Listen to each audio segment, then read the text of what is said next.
If tomorrow, with the help of the US or without it, Israel were to assassinate Ayatollah Khamenei, what would Russia's reaction be? What would your first actions be? That is the first part. I'm sorry, Mr. Talbi, if you allow me, I think this is going to be the best response to your question. I would not even discuss this possibility. But unfortunately, this possibility is being openly discussed by Mr. Netanyahu, by Mr. Trump. Yes, I've heard all of that.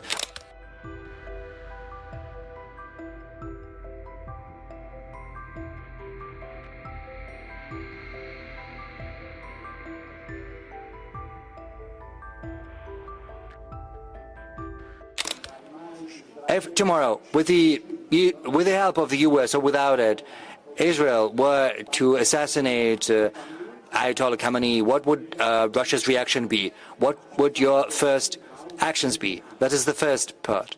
I'm sorry, Mr. Talbi, if you allow me, I think this is going to be the best response to your question. I would not even discuss this possibility. But unfortunately, this possibility is being openly discussed by Mr. Netanyahu, by Mr. Trump. Yes, I've heard all of that, but I would be loath to even discuss that. The second part of my question is also about Iran. You've got a strategic partnership treaty with Iran. It doesn't have a provision on mutual defense, but still, given the acute nature of the situation, would you be willing to provide Iran with new types of weapons for them to be able to defend against strikes from Israel? You know, in the past, we proposed to our Iranian friends to work together on air defense. Back then, they didn't show a great deal of interest, and that was it. As for the treaty that you have mentioned, the Treaty on Strategic Partnership, it does not have any provisions on defense. Secondly, and third, our Iranian friends are not asking us for that, so there's nothing to discuss. If you'll allow me a clarification, if I'm not mistaken, you've provided them with S-300 and also modified S-200. So Russia did play a certain role in protecting Iran. You know, this is different, because our proposal was to work together on a whole system, not just equipment. Yes, we did discuss that in the past, but the Iranian side didn't show a great deal of interest, and our proposal, yes, there were certain supplies. We did carry out those supplies. This has nothing to do with the current crisis. This was just some regular cooperation in the military and technical field. It was under international law. We did not violate anything. Iran had never asked us for anything that would run counter to the international norms that Russia had subscribed to. We have always stayed within the bounds of international law. Anything else you'd like to ask? Mr. President, Europe, once again, Reuters news agency needs no further introduction. Representatives of Reuters participated virtually all meetings. Here with us is the Global Managing Director, Simon Robinson. Incidentally, he was born in Australia, but he worked all over the world, in the Middle East, in the US, in Africa. He is here with us for the first time. He has some questions to you. Mr. President, I'd like to ask a question, please, about Iran. Prime Minister Netanyahu in Israel has said that Israel's attack on Iran may lead to regime change. And Donald Trump, the President of the United States, has called for Iran's unconditional surrender. I wonder if you agree with the Prime Minister and the President.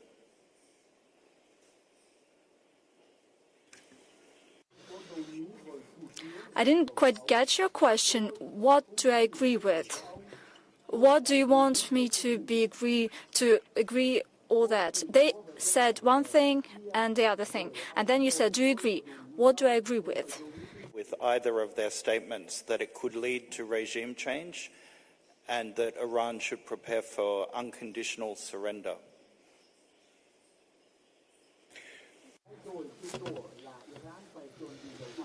As you know, Russia and I personally keep in touch with Prime Minister of Israel on this matter, as well as with President Trump.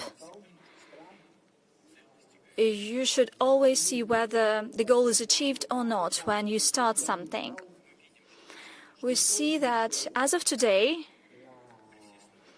given all the challenging domestic processes there, we know about that, and there is no point in delving into that, but still there's a consolidation of society around the political leadership of the country. And, well, it happens virtually everywhere, all the time. Iran is no exception here. That's first thing. And the second thing, which is equally important, and everybody talks about that, I would just reiterate that, what we hear and see all around the place.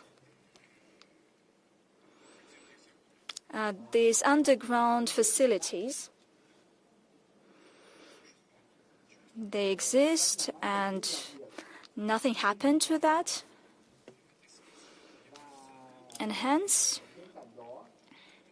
I believe it would be right for us all together to seek ways to end hostilities and to find ways to reach an agreement for all parties to the conflict, so that the interests of Iran could be ensured on the one hand, when it comes to its peaceful nuclear activities, naturally, peaceful nuclear activities. And I'm also talking about peaceful nuclear energy and the peaceful use of nuclear energy in other areas, as well as ensuring the interests of Israel in terms of unconditional security of the Jewish state. That is a subtle matter, and certainly we should be extremely careful here. But in my view,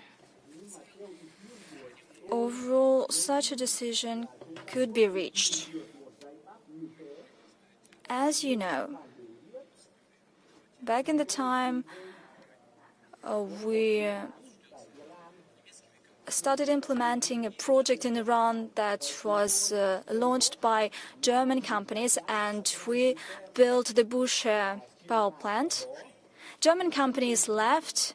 Iranians asked us to follow up on that project. It was a difficult task because it was started by German specialists. It was their design, and Rosatom made a great deal of effort in order to adjust these to the Russian design. Nevertheless, we succeeded, and this unit has been operating successfully. We signed a contract to build 2 extra units, and this is a work in progress. Our experts are on the field. We're talking about over 200 people. And we agreed with the Israeli leadership that their security will be ensured.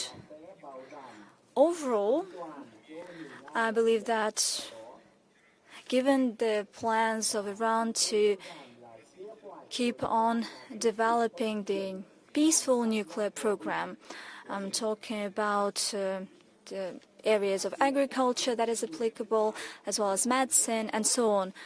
But this is not nuclear energy, as well as nuclear energy, together with Iran, since we have this high level of trust between our countries, we have established very good relations, we could keep up with this effort and ensure their interests in this area.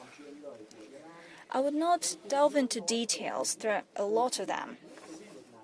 And all these details were discussed by us, both with the Israeli side, with the American side, and certain messages were sent to our Iranian friends.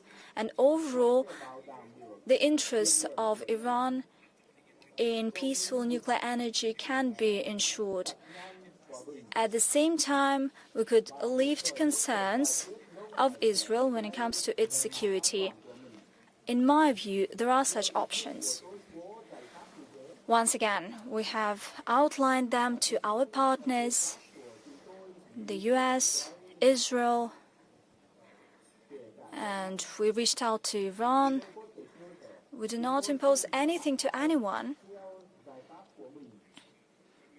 We simply say how we see the way out of the situation. But certainly it's up to the political leadership of all these countries to decide, primarily Iran and Israel.